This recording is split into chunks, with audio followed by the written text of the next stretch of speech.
Padariau gal 10 video, kol tinkamą kampą radau ir tai nežinau dabar, ar viskas bus gerai ar ne. Tai šitam vaizdo įrašą bandysiu paaiškinti, kas yra skaitmeninis produktas, kas yra Etsy ir kaip jį naudoti, kas yra Canva ir kaip ją naudoti, ir kas yra ChatGPT ir kaip jį naudoti. Tai va, žodžiu, aš šiandien noriu jums papasakoti vieną dalyką, kurį atradau vasaros pabaigoje praeitų metų ir iš pradžių man buvo visiškai niekas neaišku, bet po to, kuo toliau gilinausi, skaičiau, žiūrėjau video, to pradėjo viskas aiškėti. Tai kas yra tas dalykas? Tai čia yra skaitmeniniai produktai arba angliškai digital products. Jie dabar yra labai populiarūs visam pasaulyje. Manau, kad ir seniau buvo populiarūs, bet aš juos tik dabar atradau. Aš nusipirkau kursus apie skaitmeninius produktus, kaip juos pardavinėti, kurti. Tie kursai kainavo ten apie 100, atsimenu.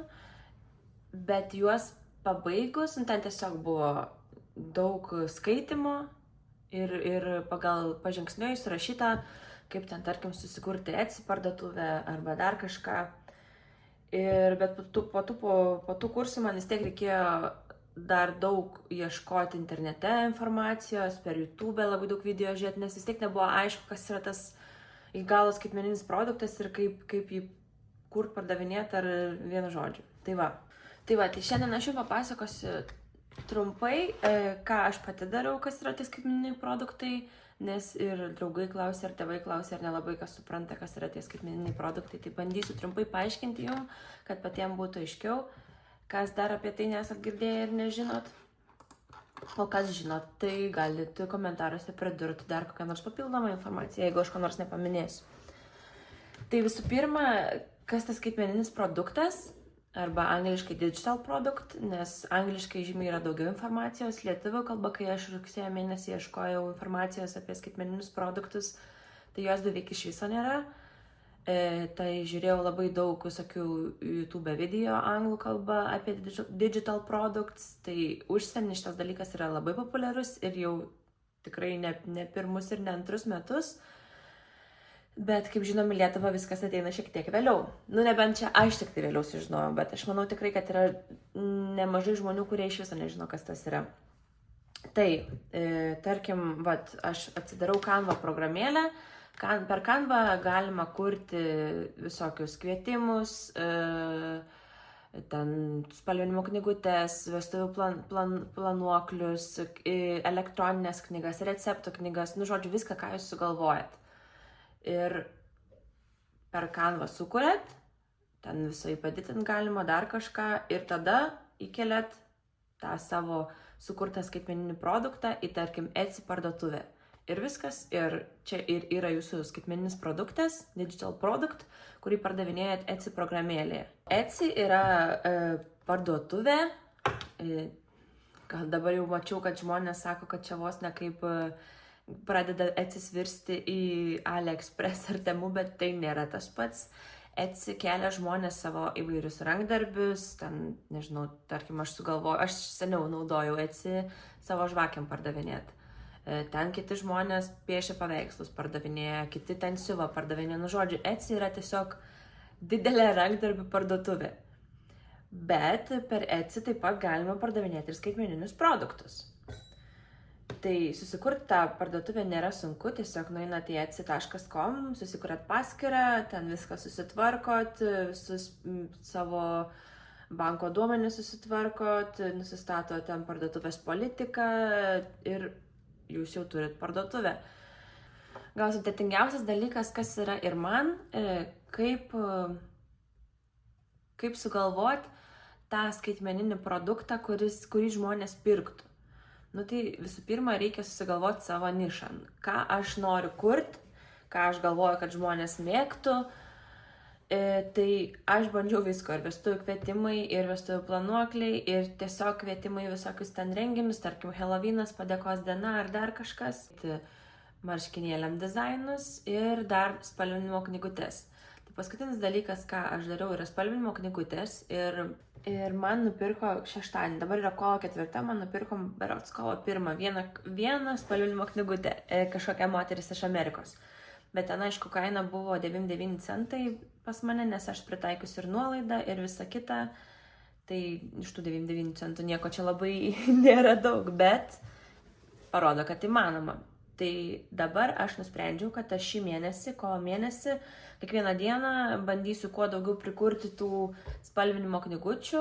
Kas mane seka ten per Instagramą ar Facebooką, tai jau matėt, kad aš tai darau. Tik tai gal nebuvo nuoseklaus to darbo, vieną dieną pakuriu, kitą dieną nepakuriu.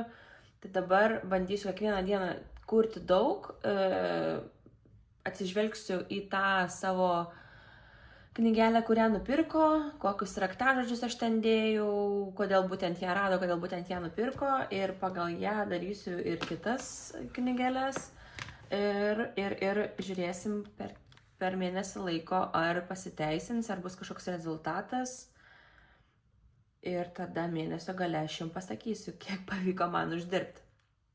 Jeigu jūs norit, galit bandyti su manim kartu tai daryti. Jums tiesiog reikia susikurti Etsy programėlę, susikurti Canva. Digital product įkeliat arba kaip PDF, arba susikuriat Canva nuorodą ir PDF formatu padarot tą nuorodą, kad tiesiog galėtų paspausti ant jos ir iš karto numestų į internetinį puslapį. Bet patarimas tas, kad jeigu darot su nuoroda, tai geriau ir turėti tą nemokamą Canva versiją, nes žmonės, kurie norės nusipirkti paspaudę ant nuorodos ir jie neturės premium Canva programos, tai tiesiog jiem neleis nieko nei koreguoti, nei ten kažką kitą daryti. Dar kalbėjau apie ChatGPT, kad jį galima irgi naudoti nemokamą versiją, nebūtina pirkti mokamos, nes nemažai kainuoja, berods gal 25 € mėnesiui. Tai per ChatGPT galite paklausti, tarkim, kokie populiariausi skaitmeniniai produktai Etsy parduotuvėje. Pirmas pavyzdys - spausdinami planuokliai ir šablonai. Tai tarkim, galite sukurti kalendorių kažkokį, kalendorinę knygą ar dar kažką.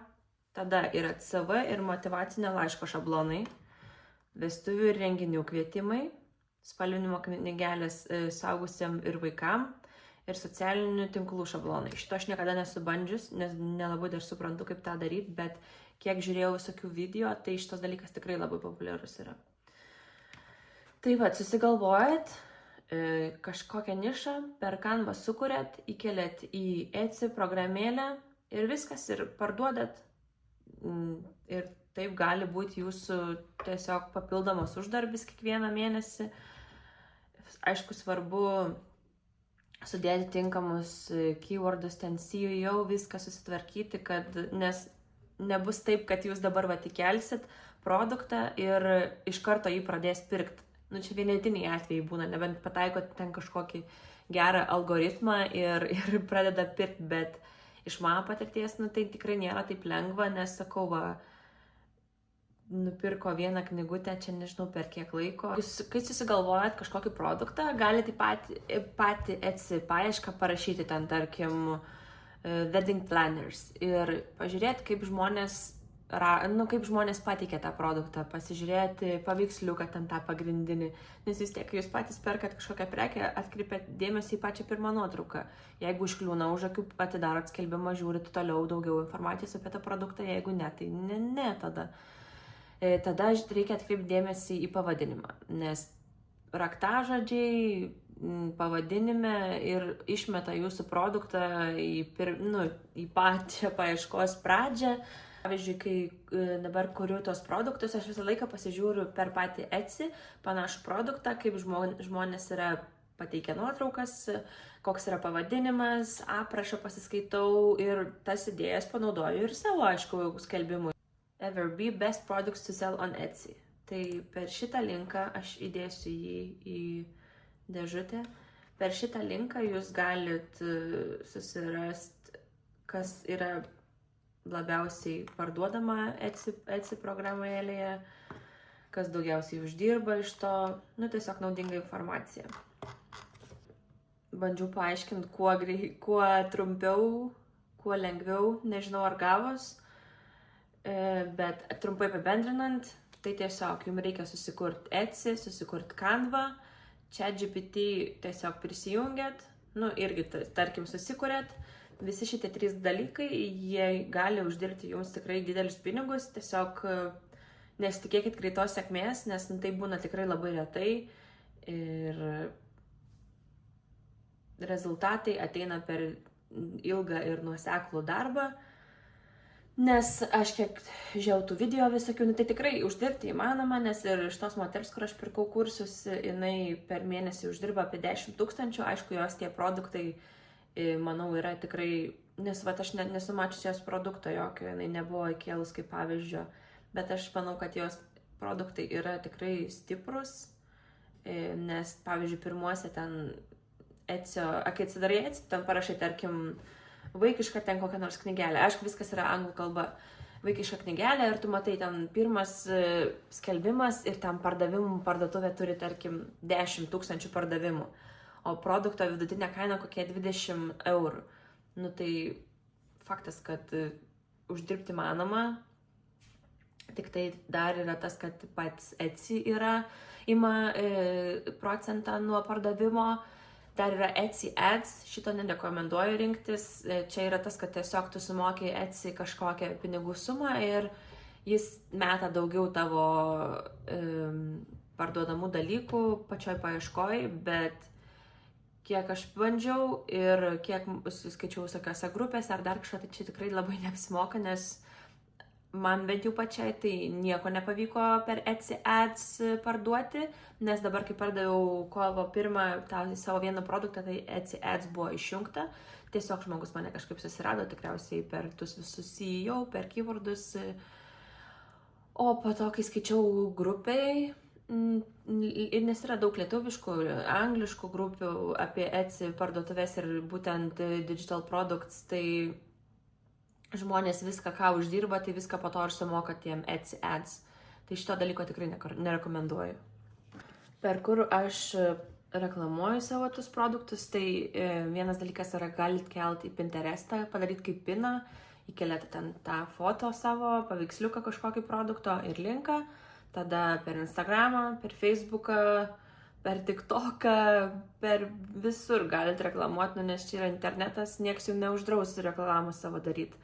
Galite susikurti atskirą Instagramą, kad ten, tarkim, jeigu jūs kursit, nežinau, receptų knygas skaitmeninės, tai vat ir susikurkit Instagramą, tai skirta būtent skaitmeniniam receptų knygom. Sekit žmonės, kurie domisi tik receptais, kur kuria receptus, ten Instagramai viskas apie maistą ir pritrauksit tokią auditoriją, gal pritrauksit ir pirkėjus.